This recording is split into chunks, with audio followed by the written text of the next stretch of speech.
کیا عورت تراویح کی امامت کراتی ہے؟ نہیں کرا سکتی.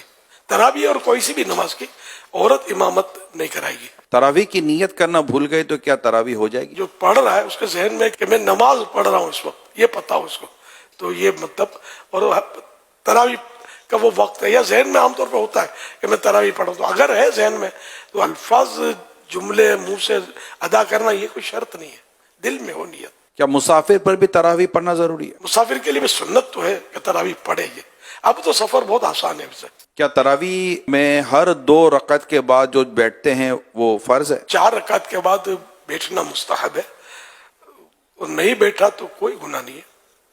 4 رکعت کے بعد 4 رکعت، اس کو ترویح بولتے ہیں 4 رکعت کو. کیا تراویح پڑھنے کے لیے روزہ رکھنا ضروری ہے؟ روزہ ہے، تراویح ہے. کسی کو کسی عذر کی وجہ سے روزہ قضا کرنے کی اجازت ملی بھی گئی، لیکن پھر بھی تراویح اس کے لیے باقی ہے. جو سنت موقع ہے اور وہ ادا کرنے کی طاقت ہے، اور کوئی یہاں بھی رکاوٹ ایسی نہیں ہے، تو تراویح تو اس کو پڑھنی ہے. محلے کی مسجد چھوڑ کر دوسری مسجد میں تراویح پڑھ سکتے ہیں؟ بہتر یہ ہوتا ہے کہ اپنے محلے کی مسجد میں بندہ پنجگانہ نمازیں پڑھے، لیکن جہاں جمعہ ہوتا ہے تو وہ جمعہ پڑھے گا.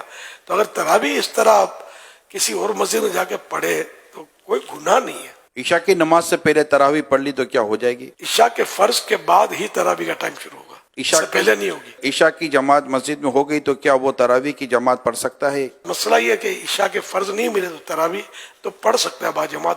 بہتر یہ کہ وطر با جماعت نہ پڑھے. عشاء کے فرض تو میرے پڑھنے ہوں تو انڈرسٹوڈ ہے، تو ابھی عرض کیا کہ عشاء کے فرضوں کے بعد ہی تراویح کا وقت شروع ہوتا ہے. کیا وطر کے بعد تراویح پڑھ سکتے ہیں؟ پڑھ سکتے ہیں. کیا نابالغ بچے کے پیچھے تراویح پڑھی جا سکتی ہے؟ نابالغ صرف نابالغوں کی امامت کر سکتا ہے، بالغ اس کے پیچھے پڑے گا تو بالغ کی نہیں ہوگی. تراویح کا آخری وقت کب تک ہے؟ صبح صادق تک. جب روزہ بند ہوتا ہے نا، سحری کا ٹائم ختم ہوتا ہے، اس وقت تک تراویح کا ٹائم بھی ہوتا ہے. دعائے تراویح یاد نہ ہو تو وہ کیا کرے؟ دعائے تراویح یاد ہو تو پڑھے اچھا ہے، نہیں پڑھتا کوئی گناہ نہیں ہے.